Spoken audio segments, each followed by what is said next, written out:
नमस्ते साथीहरू, आज हामी एसआइपी अबाउट एसआइपी इन नेपालको बारेमा केही कुराकानी गर्ने छौँ। त पहिला वाट इज एसआइपी? एसआइपी भनेको त के हो? SIP is a method or investing a fixed sum regularly in a mutual fund scheme.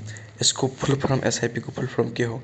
Systematic investment planning. अनि एसआइपी को कसरी यसमा इन्भेस्टमेन्ट गर्ने, रुपियाँ कसरी लगाउने? यसमा 5वटा तरिका छ। पहिला छ मन्थली, एउटा छ हाफ इयर भनेको 6 महिनामा तपाईँ रुपियाँ तिर्नु सक्नुहुन्छ। क्वार्टरली भनेको यो 3 महिनामा तिर्ने हो। यो एनुअली भनेको वर्षपछि यो 3 मन्थ लेखे छ, यो पनि 3 महिनामा तिर्ने हो तपाईँ। अनि यो क्वार्टरली भनेको यो तलको 3 मन्थ भनेको यो दुइटै सेम हो। अनि यसमा रुपियाँ लगानी गर्ने तरिका हो। तपाईँ नबिलको माध्यमबाट खोल्नुहुन्छ भने एउटा नबिल ई ब्याङ्किङ छ, कनेक्ट एसआइपीएस छ र खल्ती छ। र यो यता देख्नु सक्नुहुन्छ कि एसआइपी कसरी काम गर्छ। म तपाईँलाई म इङ्ग्लिसमा लेखिदिएछु। तपाईँ यहाँ पर तपाईँ देख्नु सक्नुहुन्छ। यसको डिफिनेसन छ, म तपाईँलाई नेपालीमा एक्सप्लेन गरिदिन्छु। यो भनेको के हो? यो भनेको चाहिँ तपाईँ आफ्नो रुपियाँ इन्भेस्टमेन्ट गर्नुहुन्छ, दिनुहुन्छ कसैलाई, अनि त्यो एउटा मान्छेले लिन्छ। अनि त्यो धेरै पढे लेखेको मान्छे हुन्छ, त्योसँग नलेज हुन्छ कि स्टक मार्केटमा कसरी रुपियाँ लगानी गर्ने। अनि त्यो मान्छेले राम्रो कम्पनीमा तपाईँको रुपियाँ लगानी गर्छ र तपाईँलाई धेरै फाइदा हुन्छ। त्यसैले तपाईँ एसआइपीमा लगानी रुपियाँ लगाउनुहुन्छ भने तपाईँलाई त्यति स्टक मार्केटको बारेमा नलेज नभए पनि तपाईँलाई घाटा लाग्दैन। यसमा के हुन्छ भने फाइदा कम हुन्छ, कुनै बेला पनि फाइदा धेरै पनि हुनसक्छ।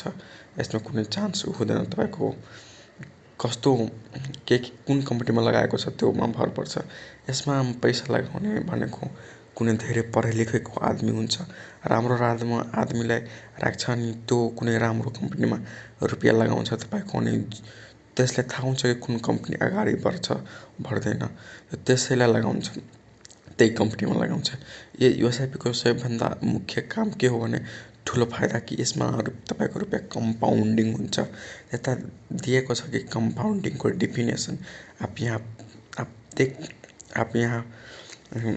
आप देख सकते हैं कि यहाँ पर कंपाउंडिंग का दिया हुआ है।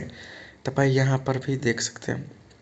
तपाईँ देख्न सक्नुहुन्छ कि कंपाउंडिंग का डिफिनेसन यहाँ दिया छ। Compounding is a simplest compounding. तपाईँ यसमा कंपाउंडिंग हुन्छ। त्यो कंपाउंडिंग लिएर के हुन्छ भने तपाईँको पैसा छ त्यो धेरै छिटोभन्दा छिटो मल्टिप्लाई हुँदै जान्छ। त्यो तपाईँको छिटोभन्दा छिटो तपाईँको रुपियाँ छ त्यो बढ्दै जान्छ। त्यो धेरै छिटो कम्पाउन्डिङ हुन्छ। तपाईँको ब्याज सहित बढ्दै जान्छ। अनि त्यो एसआइपीको एकाउन्ट खोल्नका लागि हामीलाई के चाहियो त? नेपालको लागि त पहिला तपाईँलाई नेपाली नागरिकता हुनुपर्छ, सिटिजनसिप। अनि दोस्रो हुनुपर्छ एउटा डिमेट एकाउन्ट, अनि एउटा ब्याङ्क एकाउन्ट हुनुपर्छ, एक्टिभेट ब्याङ्क एकाउन्ट।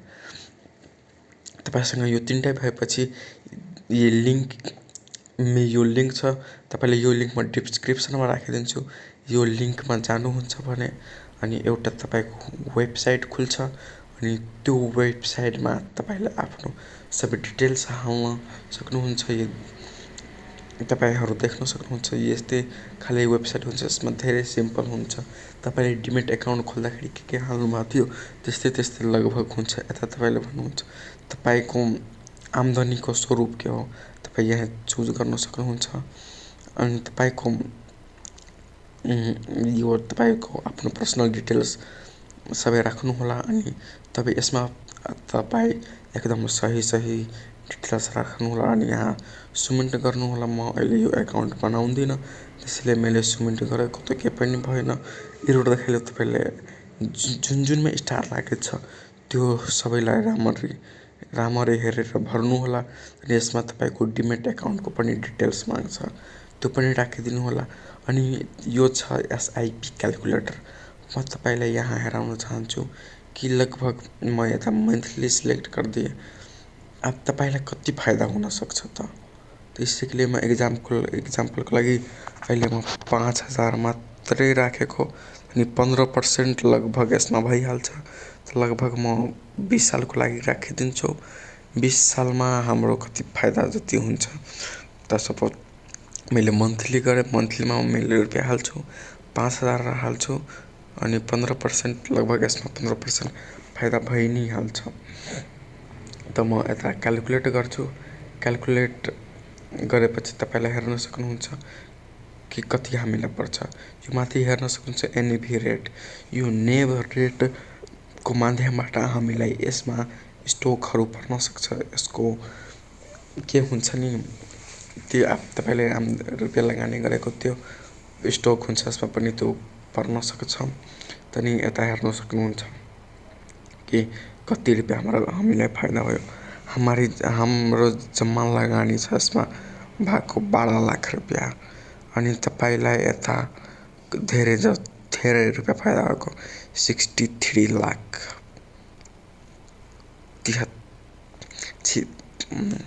63 लाख रुपियाँ तपाईँलाई यसमा फाइदा भएको छ। त्यो 20 सालमा तपाईँले 63 लाख रुपियाँ फाइदा भएको छ। त्यहाँदेखि जम्मा तपाईँले 75 लाख त्यो तपाईँको मूल र प्रफिट मिलेर तपाईँलाई 75 लाख रुपियाँ मिल्छ।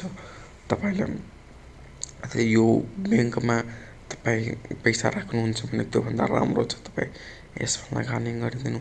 तपाईँलाई धेरै फाइदा हुन्छ। त्यो मुद्दती खाता फिक्स्ड डिपोजिट भन्छ, त्यो खातामा भन्दा पनि अब तपाईँलाई यसमा धेरैभन्दा धेरै प्रफिट हुन्छ। त्यसैले तपाईँले त्यो अन्त्यकता नलगाएर तपाईँलाई अलिकता नलेज छ भने तपाईँ यो लगाइदिनु। अनि तपाईँले यो भिडियोमा के कुरा बुझ्नु भएन भने हामीलाई कमेन्टमा लेखिदिनु। अनि तपाईँलाई अघिल्लो भिडियो के को बारेमा चाहियो मलाई भन्नु। म अग्लोचोटि त्यही टपिकमा भिडियो बनाउँछु। आजको लागि यति नै। By by.